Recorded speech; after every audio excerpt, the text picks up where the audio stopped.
Bonne journée, guys! Aujourd'hui, j'ai décidé de vous montrer un petit projet. Vous savez que je fais tout le temps des petites boutures.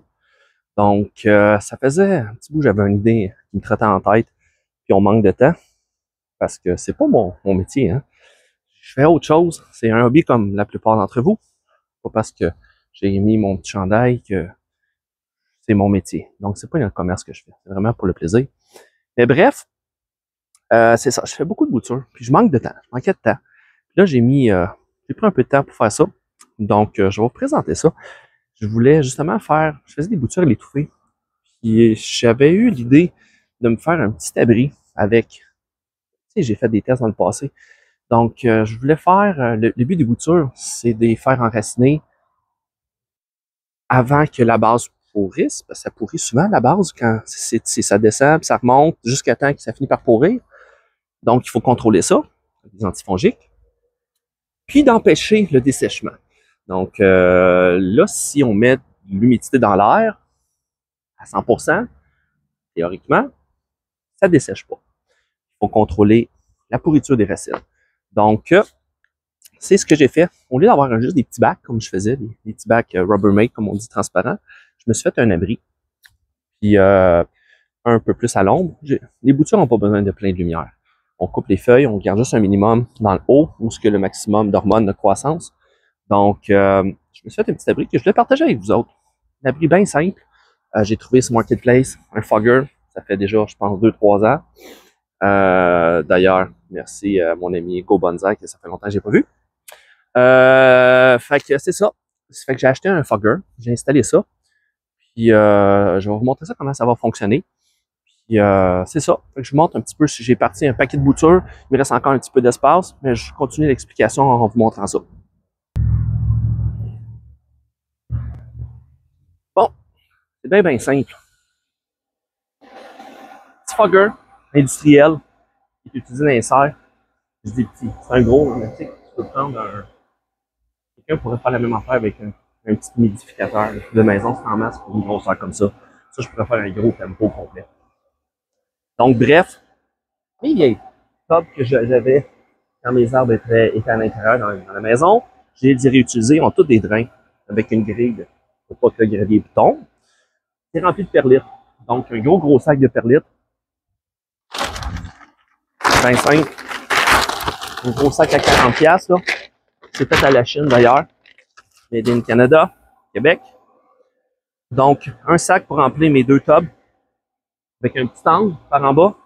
Le surplus d'eau, si j'ai besoin d'arroser. Pas pour le moment, parce que c'est à 100% d'humidité.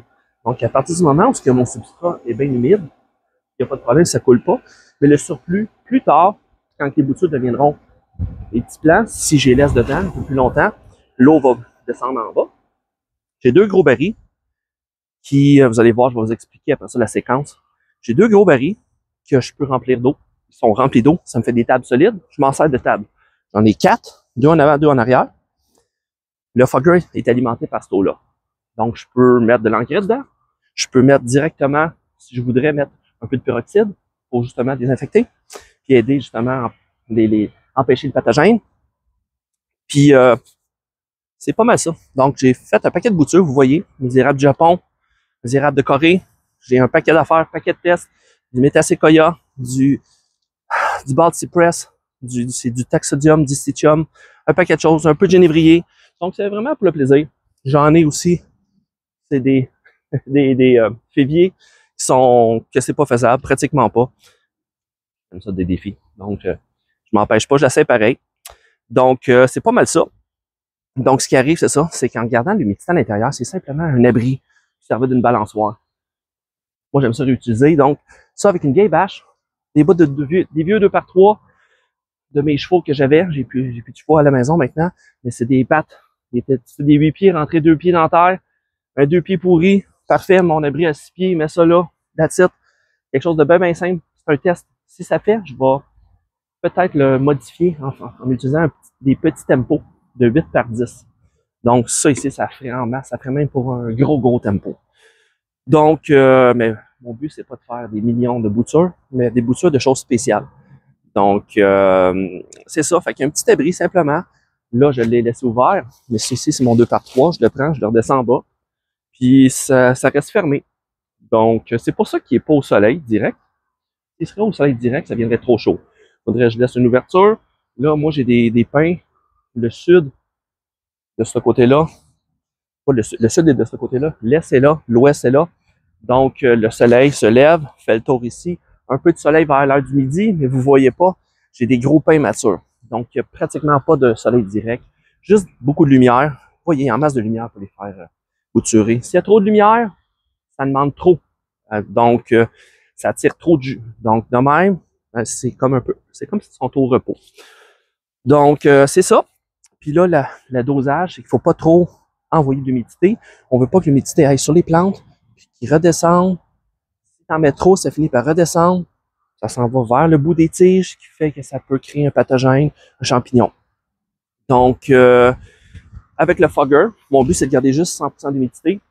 Vous avez vu à peu près combien de temps ça fonctionnait? À peu près une vingtaine de secondes. Ce fogger-là, j'ai une extension qui s'en va à l'extérieur. J'ai une petite boîte fermée contre la pluie. Puis j'ai ça s'appelle un CycleStat. Je ne sais pas s'il y a un autre nom. C'est un peu comme un timer. Un timer, mais cyclique. Un timer qui peut partir comme un timer de maison. Mais au lieu d'être, mettons, 15 minutes, ce timer-là, tu peux le faire fonctionner à toutes les... Je sais pas c'est quoi le minimum, une affaire comme peut-être à toutes les 30 secondes. Puis après ça, c'est un gradateur. Donc, à toutes les 30 secondes, 1 minute, 2 minutes, 10 minutes, 20 minutes, 1 heure, 2 heures, 3 heures. Donc, ça fonctionne comme ça. Tu peux sélectionner la séquence qui va tomber à on, puis tu as un deuxième gradateur que quand il est à on, tu séquences le nombre de temps qui va rester allumé. Donc, autrement dit, là, il est seté à toutes les 20 minutes. Ça part à peu près 30 secondes. Donc, 30 secondes, c'est suffisant pour emmagasiner 100% d'humidité, limiter l'évaporation. Puis, justement, ça garde les plants à 100% d'humidité. Moi, je vais contrôler. Là, les 3 premières semaines, je vais attendre parce que vu qu'il y a de la poudre d'hormones, je ne veux pas justement arroser pour délayer toute la poudre d'hormones qui est sur les bouts des racines, les bouts des tiges. Donc, j'attends, mais éventuellement, je vais commencer à sprayer avec un antifongique. Qu'est-ce que c'est d'autre à expliquer? Ouais, le CycleStat, ça se trouve sur Amazon. 25$, quelque chose comme ça. Peut-être 25$ avec l'inflation, mais j'avais payé à peu près aux environs de 20$. À part ça, un autre avantage, quelqu'un qui... Moi, je suis en campagne un peu, des fois, c'est moins facile dans la ville d'avoir des affaires un peu à manger comme ça, là. Mais mettons un petit tempo.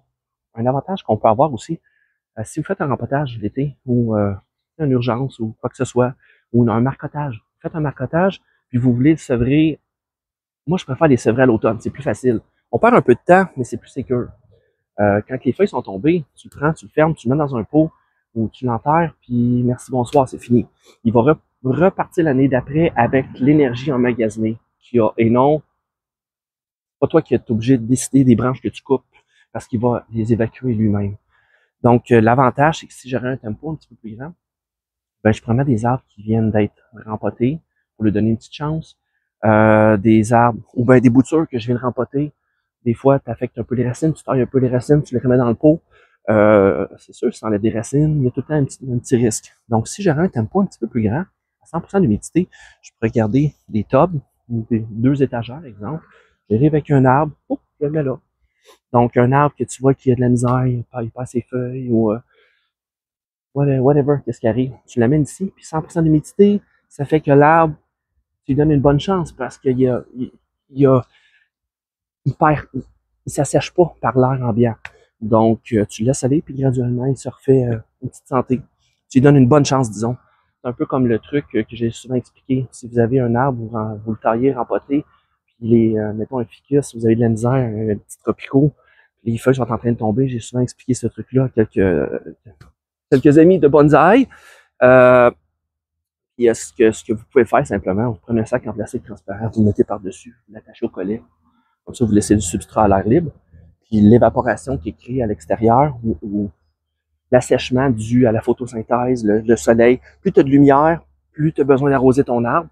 Mais si tu le retiens à 100% d'humidité, tu fais un petit mist en dedans du sac, tu fermes ça, ben, ton arbre va reprendre tout seul. Il va avoir des petites tiges, des nouvelles petites feuilles, des belles feuilles vert tendres qui vont pousser. Donc, ça fait un peu le même principe que si tu mettais ça ici directement, pas de sac, tu le prends, tu le drops dedans. C'est probablement ma prochaine étape que je vais faire. Là, c'est des tests, je m'amuse avec ça. Différents types de boutures, différents types de coupes, différents types d'hormones. Donc, c'est ça. J'ai un autre espace ici pour les Arabes du Japon. Je vais tenter une autre expérience. Donc, c'est ça. Donc, je voulais vous présenter mon petit projet. Donc, si vous avez des questions, écrivez-moi. Ça va me faire plaisir comme d'habitude. Si vous aimez ça, un thumbs up. Sur ça, ben, une bonne journée. Salut.